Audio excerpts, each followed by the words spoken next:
Hello guys, कैसा आप सब लोग। स्वागत है एक और दिन।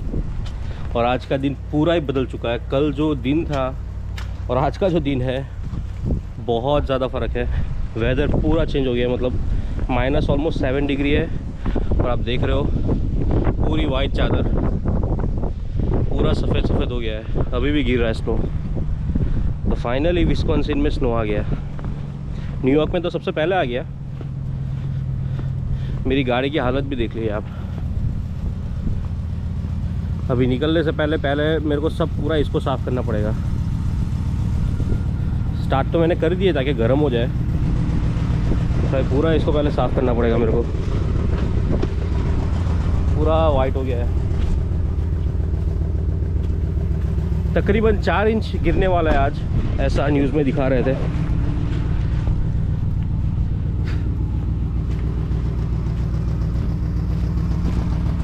यहाँ पे खाली एक ही परेशानी होती है कि जब भी आप कहीं पे निकलने जाओ तो आपको 15 मिनट पहले निकलना पड़ता है, क्योंकि एक सब काम आपका बढ़ जाता है।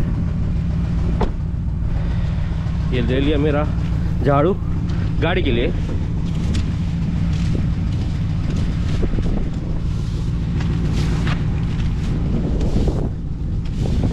मेन तो ये शीशा वगैरह सब साफ़ करना पड़ता है।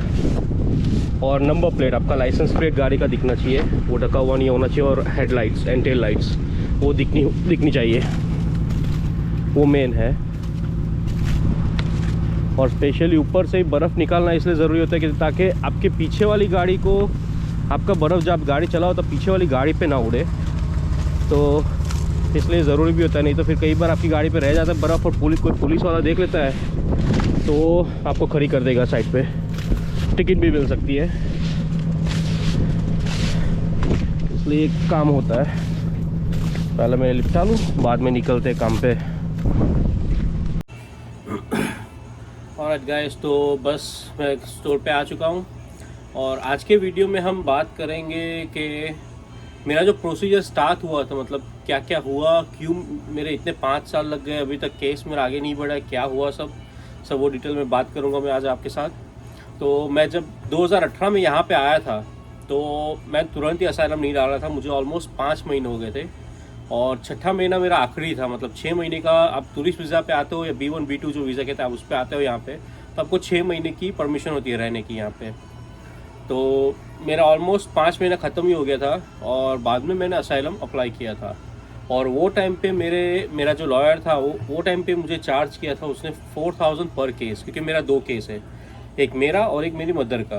क्योंकि मेरी शादी हो चुकी है तो मेरी मदर मेरे अंडर में नहीं आती, या अगर मैं मेरे मदर के अंडर में नहीं जाता तो 2 अलग केस हो जाते हैं। तो मेरी मदर के 4000, मेरे 4000, तो मेरे को कुछ 8000 का हुआ था। अभी और काफ़ी अलग लॉयर है जो मेरे कई दोस्त हैं, मैंने उससे भी सुना है कि वो लोग के लॉयर ने तो आई थिंक पर केस 10,000 चार्ज किया है। तो 10,000 वाले भी है, 20,000 वाले भी है। तो वो डिपेंड है आपको कौन सा लॉयर मिलता है। और जब मैंने वो डाला था, छठे महीने में मेरा असाइलम अप्लाई किया था, तो उसके आई थिंक 21 दिन के अंदर ही, आई थिंक 1 महीने के अंदर ही मुझे पहले फिंगरप्रिंट का लेटर आ गया था। पहले केस एक्सेप्ट का लेटर आता है कि आपका केस एक्सेप्ट हो गया है, और उसके बाद उसके 20 से 25 दिन के बाद मेरे को एक लेटर आया था जिसमें फिंगरप्रिंट का मुझे वो आया था एड्रेस के, एक लेटर आया था कि मुझे फिंगरप्रिंट के लिए जाना है, और वो एड्रेस भी था उसके ऊपर। तो हम सभी उधर गए थे, हम सबका फिंगरप्रिंट हुआ, फ़ोटो वगैरह लिया, वो लोगों ने सब कुछ किया, और बाद में हम लोग बस घर पे आ गए थे। और उसके 1 महीने बाद हमको एक और लेटर आया था जिसमें इंटरव्यू का डेट था। जो इमिग्रेशन ऑफिसर, आपको इमिग्रेशन के ऑफिस जाना पड़ता है और वहाँ पे इमिग्रेशन ऑफिसर आपका इंटरव्यू लेता है। वो जो इंटरव्यू होता है आपका, जो इमिग्रेशन ऑफिसर आपके साथ जो बैठेगा, आपको आपका स्टोरी, या तो फिर आपका लॉयर आपका स्टोरी पहले ही जब आपका केस सबमिट करेगा तभी सबमिट कर देगा उसके, अगर आपका रेडी हो सब। तो कई वकील पहले ही सबमिट कर देते हैं, आपके पास कोई प्रूफ हो तो प्रूफ भी साथ में ही सबमिट कर देते हैं। कुछ लॉयर, जैसे मेरे लॉयर ने तब कुछ नहीं किया था, सिर्फ केस फाइल किया था, और जो भी हमारा स्टोरी था, जो अगर प्रूफ वगैरह है वो सब था, तो वो हमारा जब इंटरव्यू का डेट था तब भी हम लेके गए थे। तो अकॉर्डिंग टू माई स्टोरी एक लेटर उसके पास ही रहेगा, और वही हमारी स्टोरी में से वो उलट पलट के कुछ आपको सारे क्वेश्चंस करता रहेगा। आप नहीं मानोगे, हमारा इंटरव्यू ऑलमोस्ट 3 घंटे तक चला था। मतलब आप सोच लो, आपके हाव भाव सब आपका वो लोग देखते हैं, मतलब मेरा इंटरव्यू ऑलमोस्ट 1.5 घंटे से ज़्यादा चला था, मेरी मम्मी का भी चला था, मतलब हमको 3 घंटे हो गए थे उधर ऑलमोस्ट वो ऑफिस के अंदर। तो होता कुछ नहीं, कोई पुलिस वाला कुछ नहीं होता है, बस हम थे, मैं था, मेरा लॉयर था और सामने इमिग्रेशन ऑफिसर था। मेरी वाइफ भी नहीं थी क्योंकि मेरा केस था वो, और मेरी मम्मी थी अंदर, मेरी वाइफ वगैरह कोई नहीं था। तो अगर आप हो, अगर आपकी फैमिली, तो आपकी फैमिली में से किसी को नहीं बुलाएगा, क्योंकि आपके नाम पे केस है तो सिर्फ आप ही अंदर जाओगे। और आपका वकील भी जो आपके साथ होगा वो कुछ नहीं बोलेगा, उसको परमिशन ही नहीं होती बोलने की, वो बस वहाँ पे होता है, आपके साथ बैठा हुआ होता है बस। तो बस मुझसे सवाल जवाब किए गए, सब कुछ किया, सब कुछ हो गया। बाद में अगर आपका इंटरव्यू जब ख़त्म हो जाता है तो आपसे बस एक वो कसम लेने को बोलते हैं, जो हमारे इंडिया के कोर्ट में मूवीज़ में नहीं दिखाते, जैसे गीता पे हाथ रख के। तो वहाँ पे आप उनकी तरह से आपको वो लेना होता है। तो इंटरव्यू जब ख़त्म हो जाता है बस आपको चले जाना होता है, और उसके 12 दिन के बाद आपको वापस वही ऑफिस जाना होता है आपका डिसीज़न लेने के लिए। अभी मेरे केस में क्या हो गया था, वो सब कुछ हो गया, लेकिन मेरा इंटरव्यू जो डेट था, जो मेरा 1 महीने के बाद आया था, वो हो गया था एक्चुअली पोस्टपोन। उसमें प्रॉब्लम क्या हो गया था कि मेरा लॉयर जब मेरा जो फिंगरप्रिंट वगैरह हो गया था, उसके बाद में जो मेरा इंटरव्यू का डेट आ गया था, वही टाइम पे उसके पैरों की कुछ सर्जरी आ गई थी, कुछ उसका एक्सीडेंट वगैरह कुछ हो गया था मेरे लॉयर का। तो उसने इमिग्रेशन ऑफिसर को लेटर लिखाया, प्रूफ सब भेजा कि उसको ऐसा ऐसा सिचुएशन है, तो वो नहीं आ सकता इंटरव्यू अगर वो दूसरी डेट दे। तो इंटरव्यू तो मेरा पोस्टपोन हो गया, लेकिन डेट ही नहीं आई। और ऑलमोस्ट मैं बोलूँ तो आपको 2 साल के बाद, ऑलमोस्ट 2 साल के बाद मेरी इंटरव्यू की डेट आई। अभी ये सिचुएशन में हमारी, चलो हमको तो कोई प्रॉब्लम नहीं था, हमको तो और यहाँ रहने को मिलता ज़्यादा, पर प्रॉब्लम ये था कि हम लोगों ने इंटरव्यू का डेट कैंसिल किया था, ना ही इमिग्रेशन ऑफिसर ने। अगर इमिग्रेशन ऑफिसर आपका डेट कैंसिल करते हैं या तो फिर आपका डेट ही नहीं देते हैं, तो ये केस के अंदर आपका केस चालू रहता है। अभी इसमें क्या हो गया, हम लोगों ने डेट को कैंसिल कर दिया था, केस को वो टाइम के लिए। तो हमने कैंसिल किया था हमारा डेट, तो हमारा केस क्या हो गया, पॉज हो गया, मतलब वहीं रुक गया।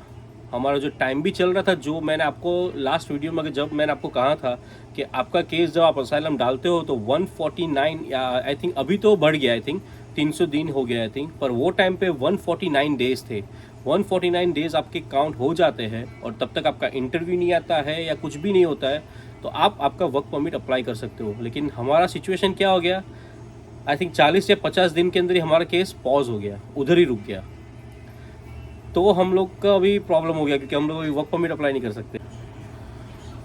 क्योंकि उसमें होता क्या है कि आपका अगर केस पॉज हो जाता है तो हमारा डेज जो होता है, कि हमको पता नहीं था वो एक्चुअली, हम लोग तो बस हमारे डेज काउंट कर रहे थे। जब 149 डेज हुए तो हम लोग तो खुशी खुशी अप्लाई कर दिया वर्क परमिट के लिए, मेरे लॉयर के पास जाके।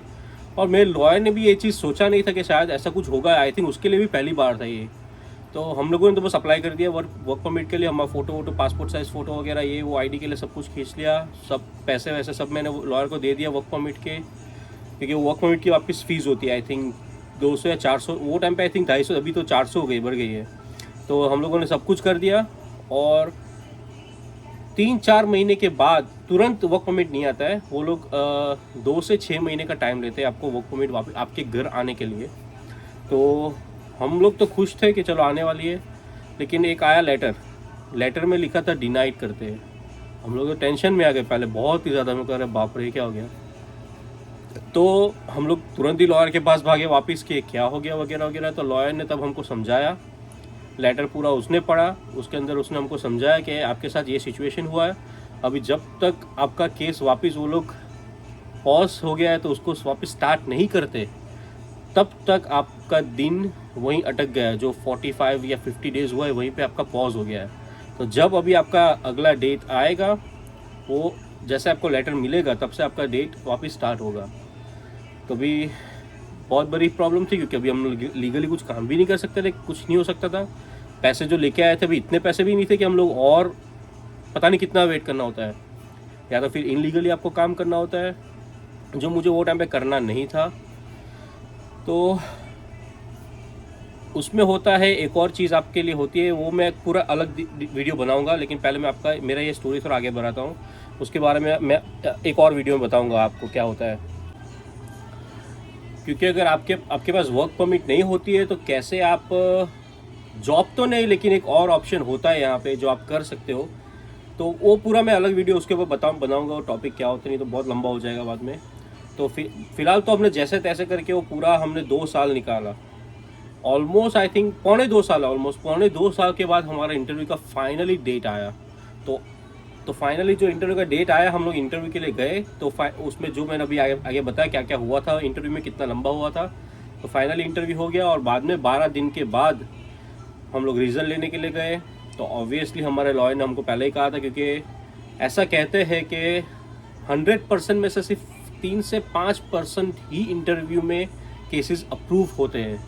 मैक्सिमम केसेस को ये लोग कोर्ट में डालते हैं। रीज़न पता नहीं क्या होगा, और मुझे जो लगता है रीज़न में मतलब वो ये लोग यही देखना चाहते हैं कि ये लोग कितने सीरियस है, कितने सच कहते हैं। मतलब अगर केस तुरंत ही अप्रूव कर देते तो ऑब्वियसली आपके पास 1 साल के अंदर ग्रीन कार्ड आ जाएगा, 3 साल में आपके पास पासपोर्ट आ जाएगा। बाद में आप आपकी वही कंट्री, अगर झूठा केस होगा तो आप इंडिया जाना चालू कर दोगे, पाकिस्तान जाना चालू कर दोगे। तो वो लोग को बस ये देखना होता है कि आप कितना लंबा जा सकते हो, मतलब ये आदमी सीरियस है कि नहीं। तो आई थिंक मेरे ख्याल से इसीलिए लोग कोर्ट में ही डालते होंगे केस। तो हमारे साथ ऐसा ही हुआ, हमारा केस कोर्ट में गया। अभी कोर्ट में गया केस, तो अभी कोर्ट के डेट की वेट करनी है हमको। और जब हमारी कोर्ट की डेट आ गई थी ऑलमोस्ट, मतलब आई थिंक 4-1 महीने के बाद की हमको लेटर आया था कि ये आपका कोर्ट का डेट है। हम लोग बस सब प्रिपेयर कर रहे थे, लॉयर को हमने कह दिया कि हमारा डेट आ गया, लेटर आ गया हमारा। हम लोग प्रिपेयर कर रहे थे, तैयारी ऑलमोस्ट हमारी हो गई थी, क्या क्या करना है वगैरह। और बाद में तो आप जानते हो सिचुएशन क्या हो गया, कोविड आ गया। और कोविड आने के बाद ऑलमोस्ट यहाँ के सारे इमिग्रेशन ऑफिस से लेके कोर्ट वगैरह सब कुछ मतलब बहुत स्लो हो गया। मतलब कई बार तो कई स्टेट में तो बंद हो गया मतलब। तो वही चक्कर के अंदर हमारा अभी तक आज की डेट तक पूरा अटका हुआ है। तो हमारा जो पहला ही हियरिंग होता है, जो पहला कोर्ट, वही हमारा अभी बाकी है। अभी भी हमारा केस जो है वो ऑलमोस्ट आई थिंक अभी दिखा रहा था 2023, बट रिसेंटली हमको अपडेट आया कि ऑलरेडी आई थिंक वो लोग ने चेंज कर दिया 2024 में अब। तो हमारा जो पहला ही कोर्ट का केस है वो भी 2024 दिखा रहा है। तो भी आप समझ सकते हो कि और 2 साल, ये तो अभी बस आई थिंक पहला डे थे। इसके बाद तो केस स्टार्ट होगा अभी कोर्ट में। तो और मतलब पता नहीं अभी और 2 या 4 कितने साल निकलेंगे। तो आप जिसको भी असाइलम है तो प्लीज़ सोच लीजिएगा। अगर नसीब आपका बहुत अच्छा है, आपके पास प्रूफ वगैरह, आपका केस एकदम स्ट्रांग है, तो ऑब्वियसली आपका इंटरव्यू में पास हो जाएगा। इंटरव्यू में पास होता है तो 1 ही साल के अंदर आप ग्रीन कार्ड अप्लाई कर सकते हो। अगर नहीं होता है तो जैसे हमारा केस है, ऑलमोस्ट 5 साल हमको हो चुके हैं अभी, और आई थिंक 3, 4, 5 कितने साल हो गए पता नहीं। तो ये भी एक होता है, इतना टाइम लगता है। तो इन दिस केस आप कहीं पे भी नहीं जा सकते। मतलब यूएसए के अंदर कहीं पे भी जाना है आपको, आप घूम सकते हो बिंदास, लेकिन कंट्री के बाहर आप नहीं जा सकते। आपकी कंट्री में बिल्कुल नहीं जा सकते, लेकिन और भी कोई कंट्री में आपको जाना है तो आप नहीं जा सकते हो। मतलब कोई लॉ तो है एक कि आप घूमने वगैरह आपको बहुत पेपर वर्क करना पड़ता है, उनको लेटर लिखना पड़ता है, उनसे लेटर लेना पड़ता है। अब जब वापस आओगे तो वापस वही मगजमारी शायद होगी सब एयरपोर्ट पे, मतलब बहुत कुछ होता है। लेकिन लॉयर भी यही आपको एडवाइस करेगा कि ना जाओ तो ज़्यादा बेटर है। तो यही है हमारी अब तक की जर्नी।